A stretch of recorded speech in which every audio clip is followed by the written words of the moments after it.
Property developers, overtaking bankers as the new global menace.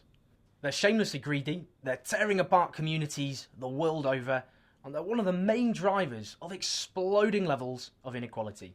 Bankers? Tax dodgers maybe?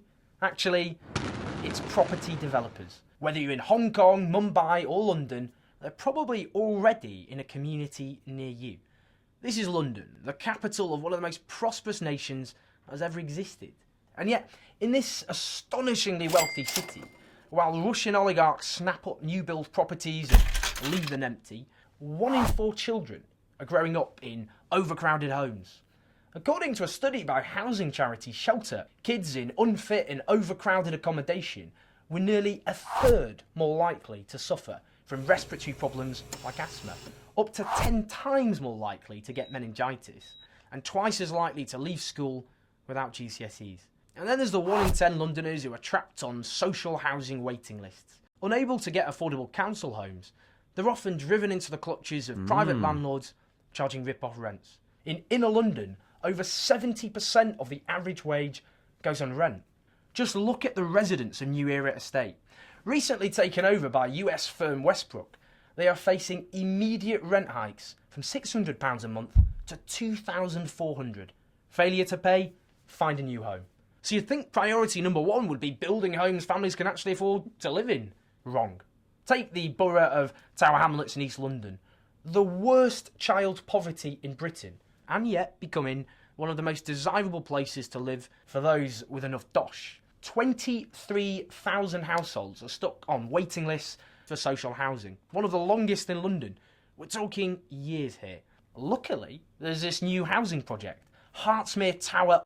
The problem is, with apartments on offer for more than £10 million, these have been built to sell to financiers, bankers and other members of London's loaded elite. That was all a bit much for the local council and they tried to block the development, but the property developers had their very own superhero to come to the rescue. Look familiar? Yep.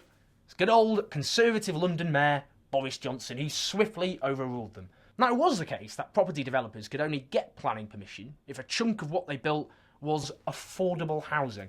Affordable housing isn't exactly all the name suggests. In London, it's up to 80% of market rents.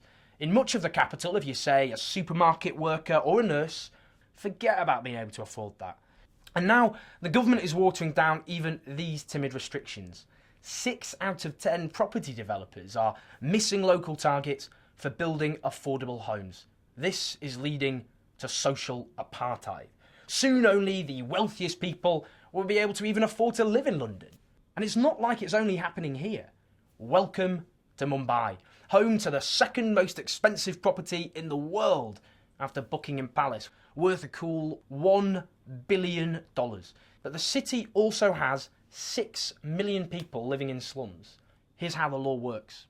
If property developers get the support of 70% of residents, they can knock down the slums and build luxury apartments as long as they build a replacement apartment for the residents too.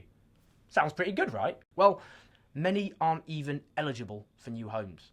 Those that are will find themselves relocated to what have been described as vertical slums, which scrimp on ventilation and access to sunlight. And just to sweeten the deal, chances are those homes can be on the very edges of the city, far from their family, friends and job opportunities. A few years ago, the seminal book, The Spirit Level, showed why inequality is so bad, not just for those at the bottom, but for all of us. Unequal societies affect everything from health and crime to levels of trust. Property development is about exploding inequality, where a super elite can live in luxury, literally towering over the poorest. If the property developers have their way, housing will be treated more and more as a luxury asset, there for a few to make their billions, while ordinary citizens are priced out of their own communities. If you found this interesting and want to watch more videos, then subscribe below to the new Guardian Comment is Free series. Are we aware to what extent, when we freely choose, our choices are predetermined?